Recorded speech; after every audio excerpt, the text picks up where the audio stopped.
Welcome everyone. आज जो हम टॉपिक पढ़ने वाले हैं वो है maturity indices of fruit and vegetables. ये जो टॉपिक है वो हमारा पोस्ट हार्वेस्ट मैनेजमेंट के अंडर आता है, जो कि हम हॉर्टिकल्चर में पढ़ते हैं। जैसे कि आप हॉर्टिकल्चर में पढ़े होंगे, हॉर्टिकल्चर का जो ब्रांचेस है पोमोलॉजी, ओलरिकल्चर, फ्लोरिकल्चर, उसमें हम प्रिजर्वेशन भी पढ़ते हैं। तो वो प्रिजर्वेशन हम मैच्योरिटी इंडिसेस के अकॉर्डिंग ही डिसाइड करते हैं, जो कि हम पोस्ट हार्वेस्ट में पढ़ते हैं। तो चलिए स्टार्ट करते हैं हम आज का सेशन। अब सबसे पहले हम जानेंगे कि मैच्योरिटी इंडिसेस होता क्या है।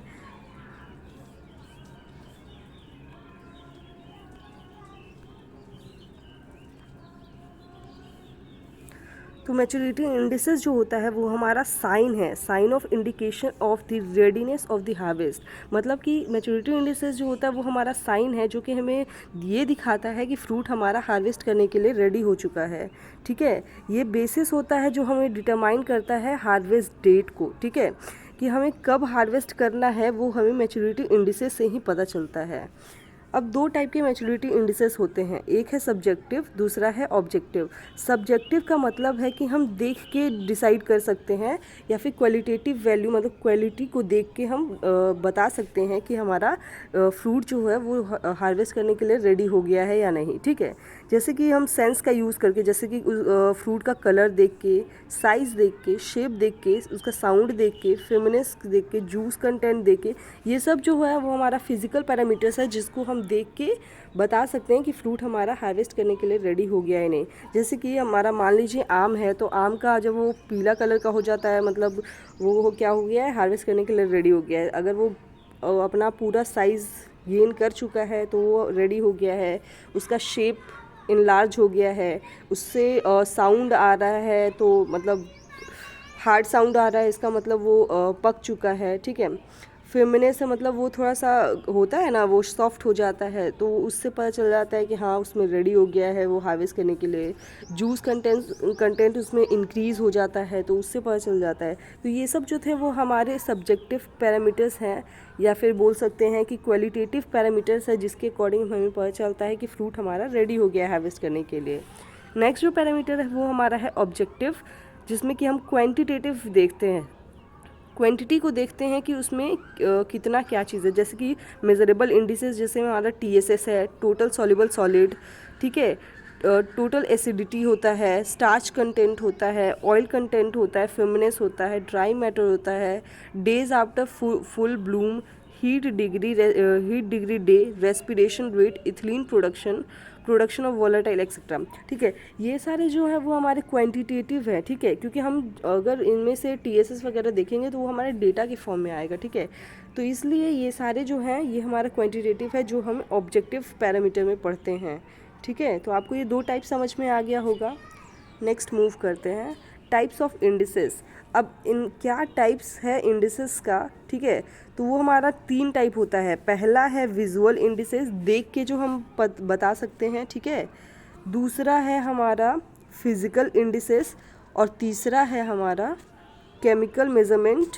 ठीक है, तीसरा केमिकल मेजरमेंट है, हम कुछ केमिकल्स का पता करके बोलेंगे। और ये फोर्थ है, ये फोर्थ है जो है फिजियोलॉजिकल मेथड। ठीक है, तो ये 4 मेथड है हमारा। हम अपने ही स्लाइड पे आते हैं। तो ये 4 मेथड है टाइप्स ऑफ इंडिसेस का। ठीक है, 4 टाइप्स है। पहला है विजुअल इंडिसेस, जो कि हम देख के बता सकते हैं कि हमारा फ्रूट मैच्योर हो गया है, हार्वेस्ट करने के लिए रेडी है। तो देख के हम क्या, देख के किस अकॉर्डिंग से बता सकते हैं, उसका साइज़ और शेप देख के बताएंगे कि फ्रूट हमारा रेडी हो गया है कि नहीं। तो साइज़ और शेप में क्या बोलता है, maturity of fruits can be assessed bye there final shape and size at the time of harvest. ठीक है, तो मैच्योरिटी हमें कैसे पता चलेगा, जब वो अपना फाइनल शेप ले चुका होगा, उसका जब साइज़ ओवरऑल ग्रोथ हो चुका होगा, तब हमें पता चलेगा कि फ्रूट हमारा हार्वेस्ट करने का टाइम आ गया है फ्रूट को। ठीक है, फ्रूट का शेप जो होगा वो एक फ्रूट का शेप जो होता है ना, वो हमारा डिसाइड करता है मैच्योरिटी को। ठीक है, जैसे कि एग्जाम्पल दिया हुआ है कि मान लो कि fullness of cheeks adjacent to pedicel may be used as a guide of maturity of mango. जैसे आप मैंगो यहाँ पे देख सकते हैं फिगर में, तो ये जो ऊपर वाला पोर्शन होता है ना, जिसको हम डंठल बोलते हैं, उसको हम पेडिसल बोलते हैं। ठीक है, क्या बोलते हैं उसको, हम पेडिसल बोलते हैं, ठीक है। तो पेडिसल, जब वो पेडिसल का जो ये मतलब जो होता है ना, देखो इसमें देखो ये थोड़ा सा नैरो टाइप लग रहा है ना मैंगो, और यहाँ पे देखो वो पूरा गोल टाइप हो गया, ठीक है। तो ये जो चिक्स जो होता है ना मैंगो का, वो पूरा डेवलप हो चुका होता है। तो इससे हमें पता चलता है ना कि मैंगो मैच्योर हो गया है, ठीक है। जैसे यहाँ पे देखो इमेच्योर का मैंगो का फिगर है और यहाँ मैच्योर मैंगो का फिगर है, ठीक है। क्या हुआ है, मैंगो फूल गया है, उसका चिक्स जो है वो फूल गया है, ठीक है। तो इससे हमें पता चलता है कि वो मैच्योर हो चुका है। अब बनाना में होता है, अब बनाना आप देखे होंगे इस टाइप का होता है ना,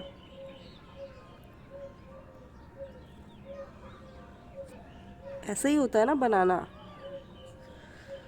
ठीक है। तो बनाना जो पहले वो एंगुलर शेप का रहता है जब वो कच्चा रहता है, ठीक है। जब वो पकता है ना वो तो हल्का सा राउंड हो जाता है, वो ऐसे हो जाता है, पकने के बाद वो ऐसे हो जाता है कि नहीं, ये इसका एंगुलर शेप जो होता है ना वो ख़त्म हो जाता है और ये राउंड हो जाता है, ठीक है। तो ये एग्जाम्पल्स थे साइज एंड शेप के अकॉर्डिंग, ठीक है। तो पहला जो विजुअल इंडिसेस था वो शेप एंड साइज था, जिसके अकॉर्डिंग हम बता सकते हैं कि फ्रूट हमारा मैच्योर हो चुका है। नेक्स्ट जो है इसका वो हमारा कलर के बेसिस पे हम बता सकते हैं कि फ्रूट हमारा मैच्योर हो चुका है। The loss of green colour of many fruits is a valuable guide to maturity, ठीक है। जो ग्रीन कलर होता है वो क्लोरोफिल पिगमेंट के कारण होता है, ठीक है।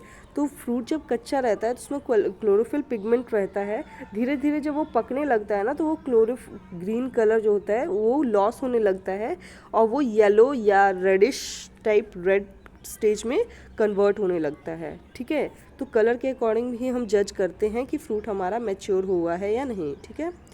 नेक्स्ट जो था वो हमारा फिजिकल इंडिसेस था, मतलब कुछ फिजिकल पैरामीटर्स जो हम ऑब्जेक्टिव में बताए थे उन्हीं के अकॉर्डिंग फिजिकल इंडिसेस में पता करते हैं हम कि फ्रूट हमारा मैच्योर हुआ है कि नहीं। जैसे पहला है हमारा फेमिनेस मतलब उसका फ्रूट को हम चेक करके प्रेस करके देखते हैं, मान लो उसका जो पल्प होता है वो हमारा सॉफ्ट हो चुका होगा, तो फेमिनेस के अकॉर्डिंग भी हम डिसाइड करते हैं कि फ्रूट हमारा मैच्योर हुआ है कि नहीं, ठीक है। तो फेमिनेस में क्या बोलता है, as a fruit mature and ripe they soften by dissolution of middle lamella of the cell walls, ठीक है। क्या बोल रहा है, कि फ्रूट जब हमारा मैच्योर होता है ना, तो वो राइप जब हो जाता है तो उसका क्या होता है, जो मिडिल लैमेला होता है सेल वॉल के अंदर वो हमारा डिज़ोल्व होने लगता है। तो जब डिसोल्यूशन होगा उसका तो क्या होगा, हमारा सेल वॉल जो है वो लूज़ हो जाएगा, तो हमारा फ्रूट जो है वो फर्म हो जाएगा, ठीक है। In many fruits such as apple, pear, peach, plum, guava, kinnow, firmness can be used to determine harvest maturity। ये सारे जो फ्रूट है ना इनमें हम firmness को देख के ही बताते हैं कि हमारा फ्रूट मैच्योर हो चुका है, ठीक है। जैसे कि एप्पल हो गया, सॉफ्ट हो जाता है, पियर, पीच, प्लम, गुआवा, ये सब पकने के बाद जो होते हैं ना वो सॉफ्ट हो जाते हैं।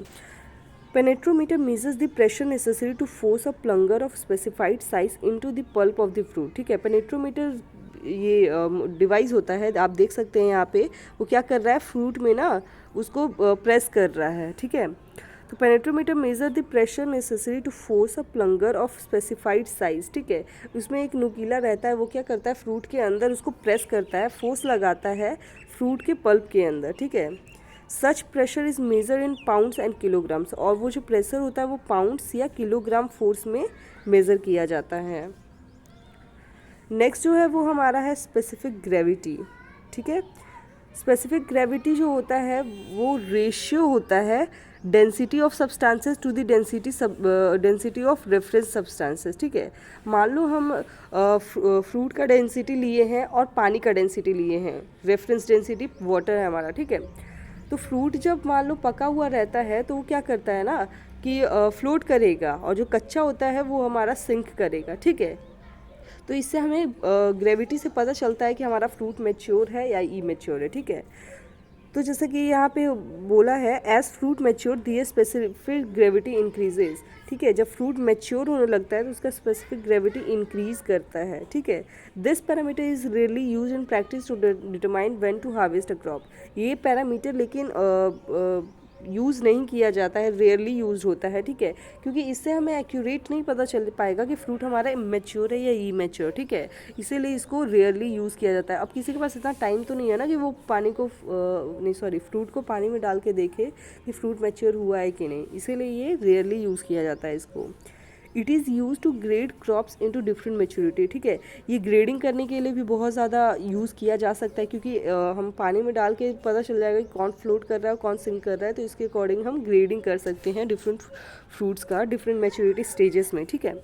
To do this the fruit और vegetable is placed in a tank of water, those that float will be less mature than those that sink, ठीक है, तो जो भारी होगा मतलब जो पक चुका होगा फ्रूट वो सिंक करेगा, और जो इमैच्योर होगा या लेस मैच्योर होगा वो हमारा फ्लोट करेगा, तो इसके अकॉर्डिंग हम अलग अलग छांट सकते हैं, ग्रेडिंग कर सकते हैं फ्रूट्स का, ठीक है।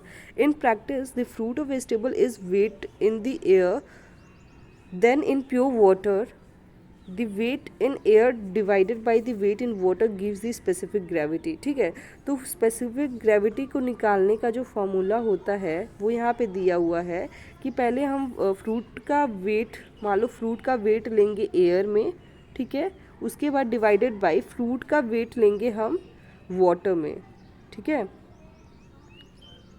इससे हमारा स्पेसिफिक ग्रेविटी मतलब हम फ्रूट का वेट करेंगे एयर में, हवा में, ठीक है, और हम पानी में डाल के फ्रूट का वेट करेंगे, जो आएगा वो हमारा स्पेसिफिक ग्रेविटी होगा, ठीक है। आ गया समझ में आपको फॉर्मूला। नेक्स्ट मूव करते हैं। तीसरा जो है हमारा मेथड वो हमारा केमिकल मेज़रमेंट है, ठीक है। अब केमिकल मेज़रमेंट मतलब TSS वगैरह को हम कैलकुलेट करके जो करेंगे वो हमारा केमिकल मेज़रमेंट होता है। The total soluble solid of the fruit can be measured with the refractometer. अब जो TSS जो होता है टोटल सॉल्युबल सॉलिड्स, उनको हम कैसे मेज़र करते हैं, रिफ्रैक्टोमीटर जो डिवाइस होता है उसके मेथड से करते हैं। रिफ्रैक्टोमीटर आपने देखा होगा, जैसे कि ये देखो, ये क्या है, रिफ्रैक्टोमीटर है, जिससे हम TSS का पता करते हैं, ठीक है, तो which indicate the harvest of maturity. तो रिफ्रैक्टोमीटर से भी हमें पता चलता है कि हमें कब मैच्योर करना है, मतलब कब हार्वेस्ट करना है हमारे फ्रूट को, ठीक है। जैसे कि acidity is readily determined on a sample of extracted juice by titration with 0.1 NaOH, ठीक है। जैसे कि हम क्या करते हैं, रिफ्रैक्टोमीटर में पल्प का जूस निकालते हैं और उसको सैंपल पे रखते हैं, और उससे फिर हम उसका एसिडिटी चेक करते हैं, ठीक है। तो एसिडिटी को हम टाइट्रेशन करके भी चेक करते हैं 0.1 NaOH सॉल्यूशन से, ठीक है। TSS या फिर TA इज़ बेटर टू जज maturity as it gives the sugar acid blending of product, ठीक है।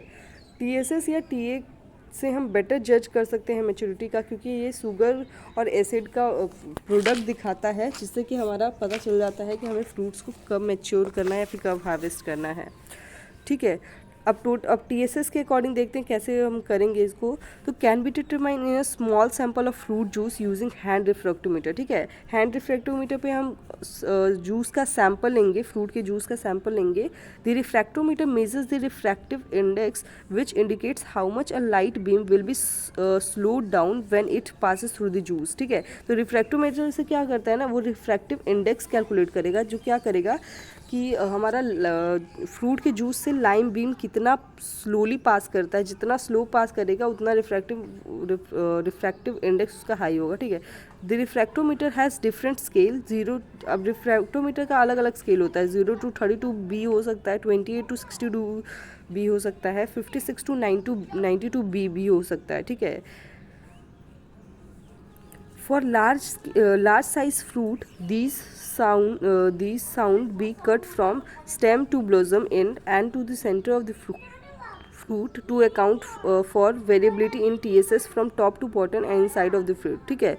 तो लार्ज साइज जो फ्रूट होता है ना, तो उसमें क्या करते हैं ना, हम सेंटर के फ्रूट्स के सेंटर से निकालते हैं और उसका फिर TSS हम चेक करते हैं, ठीक है। The fruit tissue should be macerated thoroughly in pestle mortar, and then from the macerated pulp the juice is extracted by passing through the muslin cloth। ठीक है, तो जब हम पल्प उससे निकाल दिए तो पल्प में हमारा, जैसे आम खाए होगे तो उसमें रस्सा टाइप का भी होता है। ठीक है, तो हमें क्या करना है उसको कि उसको उससे निकालने के बाद उसको एक मसलिन क्लॉथ में डाल के उसको एक्सट्रैक्ट करना है, उसका जूस को निकाल लेना है। ठीक है, a drop of cheese is then put on the prism of the refractometer and TSS content can be read directly on the scale. ठीक है, तो वो जो हमारा जूस निकलेगा ना, उसका एक ड्रॉप हमें रिफ्रैक्टोमीटर मतलब जो स्केल होता है, प्रिज्म होता है, उस पर रखना है। उसके बाद हमें TSS कंटेंट को रीड करना है। जो इसके अंदर ना वो लगा रहता है, रीडिंग होता है, तो उसको हमें फिर रीड करना है। However in case of small fruit like grapes the juice content can be extracted by simply pressing the whole fruit. ठीक है, जैसे स्मॉल फ्रूट्स होते हैं ना, उसमें हम क्या करते हैं कि जूस कंटेंट को डायरेक्टली प्रेस करके, पूरे फ्रूट से प्रेस करके हम उसका जूस निकाल लेते हैं। ठीक है, नेक्स्ट जो है वो है titratable acidity. Titratable acidity can be determined by titrating a known volume of juice with 0.1 NaOH to the end point. Titratable acidity में हम क्या करते हैं ना, टाइट्रेटिंग वॉल्यूम हमें पता रहता है और हम उसका 0.1 NaOH के अकॉर्डिंग हम एंड पॉइंट निकाल लेते हैं। The millimetre of NaOH needed are use to calculate the TA। तो NaOH जब हम जिसका जितना mm उसका पता चलेगा, उसके अकॉर्डिंग हम TA निकाल लेंगे।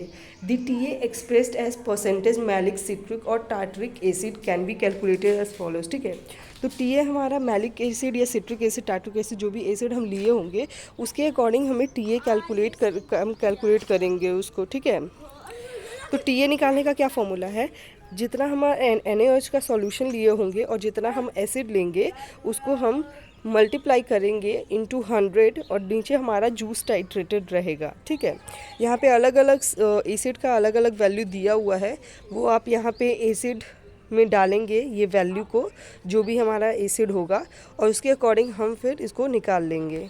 ठीक है, नेक्स्ट है हमारा फोर्थ जो था वो हमारा फिजियोलॉजिकल मेथड है, जिसमें कि हम रेस्पिरेशन या फिर इथेनिल प्रोडक्शन या वोलाटाइल प्रोडक्शन के अकॉर्डिंग हम उसके अकॉर्डिंग हम बता सकते हैं कि फ्रूट हमारा मैच्योर हो चुका है। तो पहला है हमारा रेस्पिरेशन रेट। तो रेस्पिरेशन रेट के अकॉर्डिंग हम बता सकते हैं कि फ्रूट हमारा मैच्योर हुआ है कि नहीं। Particularly on climatic fruits can be accurately pinpoint the most appropriate time to harvest as there is climatic rise in respiration। ठीक है, तो फ्रूट जब हमारा मैच्योर हो चुका होता है, पक चुका होता है ना, तो उसमें रेस्पिरेशन रेट बहुत ज़्यादा फास्ट हो जाता है। ठीक है, तो उससे हमें पता चल जाएगा कि हमें कब फ्रूट को हार्वेस्ट करना है, और क्लाइमेट्रिक फ्रूट में तो बहुत ज़्यादा रेस्पिरेशन होता है। ठीक है, अब है नेक्स्ट इंटरनल इथिलीन प्रोडक्शन। ठीक है, तो रेस्पिरेशन रेट अगर राइज होगा क्लाइमेट्रिक फ्रूट्स में तो उसका इथिलीन प्रोडक्शन भी पीक पे होगा, मतलब हाई हो जाएगा इथिलीन प्रोडक्शन। नेक्स्ट है वोलाटाइल प्रोडक्शन। ठीक है, वोलाटाइल्स प्रोडक्शन में जैसे कि एप्पल में हमारा इथिलीन 2 मिथाइल ब्यूटरेट ये हमारा प्रोड्यूस होता है, बनाना में यूजिनॉल होता है, ग्रेप फ्रूट में नोटाकेटोन होता है। ठीक है, लेमन में हमारा सिट्रोल होता है, और ऑरेंज में हमारा वैलेंसिन होता है। ये बहुत ज़्यादा इंपॉर्टेंट है, आपको याद करना होगा। ठीक है, कि किस फ्रूट्स में हमारा कौन सा इथिलीन प्रोडक्शन होता है। ठीक है, ये बहुत इंपॉर्टेंट है, इसको याद कर लीजिएगा।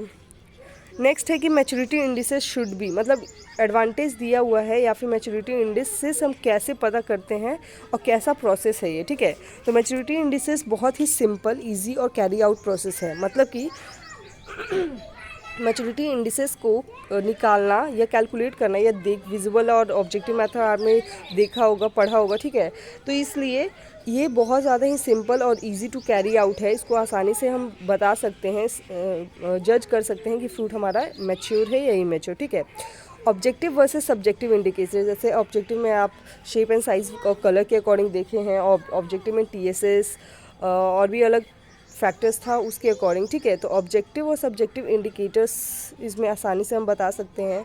रिलेटेड टू क्वालिटी के अकॉर्डिंग भी हम देख के भी बता सकते हैं। रिलेटेड टू स्टोरेज लाइफ के अकॉर्डिंग भी बता सकते हैं कि मैच्योरिटी इंडिसेस कैसा होगा।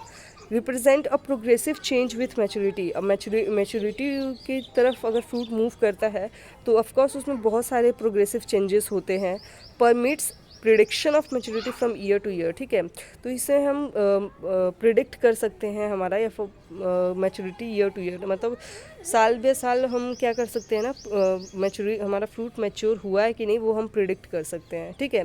और ये जो है वो हमारा इनएक्सपेंसिव मेथड है, क्योंकि हम इसमें सिर्फ विजुअल चेक से हम बता रहे हैं कि फ्रूट हमारा मैच्योर हुआ है कि नहीं, हम कोई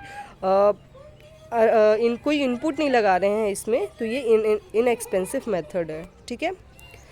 अब लिमिटेशंस क्या है मैच्योरिटी इंडिसेस का, तो सॉइल कंडीशन अच्छा होना चाहिए, न्यूट्रिशन और इरिगेशन, ये सब फैसिलिटी प्लांट को मिलेगा तभी प्लांट अच्छा फल दे पाएगा, ठीक है। सीज़न एंड क्लाइमेट भी डिपेंड करता है कि किस सीज़न में आप किस फ्रूट को लगाए हैं। अगर ऑफ सीज़न में किसी फ्रूट को लगाएंगे तो उसका क्वालिटी डिटोरिएट होने लगता है, ठीक है। तो इसीलिए सीज़न एंड क्लाइमेट भी इंपॉर्टेंट फैक्टर है। पोजीशन ऑन द प्लांट मतलब फ्रूट का क्या पोजीशन है प्लांट पे। अगर मान लीजिए पोजीशन बहुत ज़्यादा हाई होगा प्लांट में, तो हमें तोड़ने में डिफ़िकल्टी होगा फ्रूट को हार्वेस्ट करने में, जिससे हमारा फ्रूट डैमेज भी हो सकता है, ठीक है। तो पोजीशन भी डिपेंड करता है प्लांट का। Pruning and other cultural practices and management practices, ठीक है। तो प्रूनिंग और कल्चरल प्रैक्टिसेस हमें करना होगा, मैनेजमेंट प्रैक्टिसेस देखना होगा, तभी फ्रूट हमारा अच्छा क्वालिटी का होगा, ठीक है। जैसे कि मान लीजिए आप ट्रेनिंग प्रूनिंग तो पढ़े ही हैं, ठीक है। तो ट्रेनिंग प्रूनिंग में क्या करते हैं, ब्रांचेस को जैसे कट करते हैं ना, ताकि वो अच्छा प्रोडक्शन दे सके। तो इसीलिए वो है कि उसी से डिपेंड करता है हमारा पोजीशन ऑफ फ्रूट भी। अगर हम ट्रेनिंग प्रूनिंग करते रहेंगे तो हमारा पोजीशन उतना हाई नहीं होगा प्लांट का, तो हम ईजिली हार्वेस्ट कर सकते हैं। और लास्ट जो है वेराइटीज़, तो अलग अलग वेराइटी का अलग अलग फ्रूट होता है, और उसका क्वालिटी या फिर उसका क्वांटिटी जो होता है वो ऑफकोर्स डिफ़र करता है। उससे हमारा TSS या फिर जो भी फैक्टर था वो सारा डिफ़र करेगा, जिससे हमारा कि क्वालिटी या फिर मैच्योरिटी इंडिसेस हर फ्रूट का अलग अलग होता है। तो ये था आज का टॉपिक। अगर आपको वीडियो अच्छा लगा हो तो लाइक शेयर एंड सब्सक्राइब कीजिए। Thanks for watching.